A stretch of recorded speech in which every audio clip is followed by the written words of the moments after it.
I think fear एक natural instinct है, जाहिर बात है इंसान का एक माइंड सेट होता है, उसमें फियर आ जाता है हर वक्त। और वैसे भी कहते हैं कि सर डर के आगे जीत है। आई थिंक ये एक चीज़ जो है ना, वो इंसान जितना जल्दी हो सके वो उसको समझ लेना चाहिए। पानी में कहते हैं कि जैसे ही पानी में चलते हैं, पानी में पाँव उतारते हैं, तभी पानी की गहराई का पता चलता है। तो फियर ऑफ फेलियर एक नेचुरल चीज़ है, लेकिन इस चीज़ को ओवरकम करना भी नेचुरल है। इंसान जो है ना वो कोशिश करे तो उसको रैशनलाइज कर सकता है कि क्यों फियर जो है ना वो मुझे फेल करवाना चाहता है, जब तक इंसान खुद नहीं चाहता। जैसे मेरा ही एग्जांपल मैं आपको बताऊं, CSS 2025 मेरा 4th अटेम्प्ट था। पहला मैंने 2022 में दिया जिसमें मेरे 607 मार्क्स आए, लेकिन SMA में फेल था। दूसरा मैंने अटेम्प्ट CSS स्पेशल दिया 2023 में, जिसमें मेरे 627 मार्क्स थे, लेकिन अनफॉर्चुनेटली ऐसे में फिर से फेल हुआ। तीसरा मेरा अटेम्प्ट 2024 का था, जिसमें मेरे मार्क्स 522 आए। एवरेज मार्क्स बहुत कम आए मेरे, उसमें भी मैं ऐसे में ही फेल था। सारी बात ऐसे भी मिल जाते, लेकिन तो भी एवरेज मार्क्स कलेक्टिव जो है ना वो उसमें कलेक्टिव ग्रोथ में रह जाता। तो ये CSS 2025 मेरा लास्ट अटेम्प्ट था। फियर तो था, हर अटेम्प्ट जैसे ही बंदा आगे जाता है, लास्ट अटेम्प्ट तक आते आते तो शायद वो बहुत मायूस हो जाता है, कोशिश करने का दिल भी नहीं करता। इतनी एक उम्मीदें टूट चुकी होती है, सिस्टम इतना डिस्करेज कर चुका होता है। लेकिन मेरा पता नहीं क्यों ये माइंड सेट था कि भाई आई थिंक कोशिश करते रहना चाहिए, स्ट्रगल जारी रखनी चाहिए।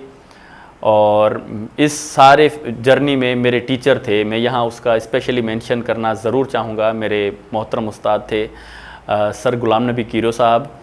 उन्होंने वो इस सारी जर्नी में एक फ्यूल की तरह उन्होंने अपना रोल अदा किया है। उन्होंने बार बार हर वक्त जब भी मैं फ़ेल होता, मुझे उन्होंने कभी भी नहीं कहा कि तू फेल क्यों हुआ, किन वजूहात के बेसिस पर हुआ।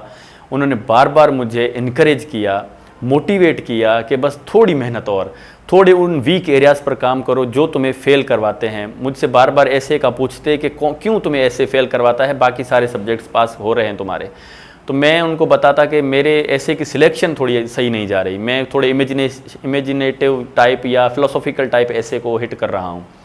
तो फिर सर बैठकर डिस्कशन होती इन चीज़ों पर, सर उन चीज़ों पर काम करवाते, हमें समझाते। मेरा स्ट्रॉन्ग जोन पॉलिटिक्स या वुमेन एम्पावरमेंट या societal issues, social based issues, ये ऐसे मेरे एरियाज़ स्ट्रॉन्ग थे। तो उन पर फिर लास्ट अटेम्प्ट में मैंने काम किया बहुत ही अच्छे से, और अल्हम्दुलिल्लाह मेरी एलोकेशन हो गई। तो जो स्टूडेंट्स फियर को जहन में रख कर मेहनत नहीं कर रहे, या जिनको लगता है कि फियर हमें कुछ आगे करने नहीं दे रहा, तो ये सबको फील होता है। लेकिन मज़े की बात यही है कि जो इसको ओवर पावर कर लेते हैं, अपने कंट्रोल में कर लेते हैं, वही सिकंदर कहलाते हैं। नौजवानों को फियर होना नेचुरल बात है, लेकिन इसको कंट्रोल भी कर सकते हैं, इसको ओवर पावर भी कर सकते हैं, और इसको ओवर पावर कर कर कामयाबी हो सकते हैं। आई थिंक जाहिर बात है एक स्टूडेंट सबसे ज़्यादा वक्त अपने पेरेंट्स के बीच में गुजारता है, तो नो डाउट उनका अफेक्ट बच्चे के जहन पर सबसे ज़्यादा होता है। बच्चे के कामयाबी के पीछे सबसे बड़ा रोल, सबसे बड़ा हाथ उनके पेरेंट्स का ही होता है। पेरेंट्स को कभी भी नेवर एवर बच्चे को डिस्करेज करना चाहिए अपने एजुकेशन से लेकर। बल्कि मैं तो एक कदम और भी आगे जाकर ये आप पेरेंट्स को सजेस्ट करूँगा कि बच्चों को अपने टैलेंट के मुताबिक, अपने एप्टीट्यूड के मुताबिक सब्जेक्ट की सिलेक्शन या जॉब की सिलेक्शन में इनकरेज करना चाहिए। हमारे यहाँ यही सबसे बड़ा इशू है कि हम लोगों को, बच्चों को वही बनाना चाहते हैं जो हम चाहते हैं, वो नहीं जो वो चाहते हैं।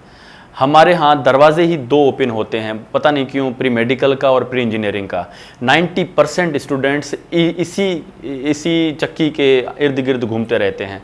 तो यही पेरेंट्स को जो है ना चीज़ जहन में रखनी चाहिए कि हमारे बच्चे जो हैं उनको खुदा की ज़ात ने बहुत टैलेंट से नवाजा है, लेकिन हम उनको पता नहीं क्यों एक सिस्टम का हिस्सा बनाना चाहते हैं।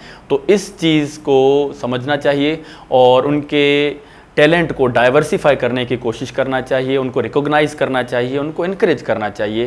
क्योंकि अल्टीमेटली एक बच्चा उसी चीज़ में कंफर्टेबल रहता है, ज़्यादा मेहनत करता है, जिसके तरफ वो नेचुरली जो है वो अट्रैक्ट होता है।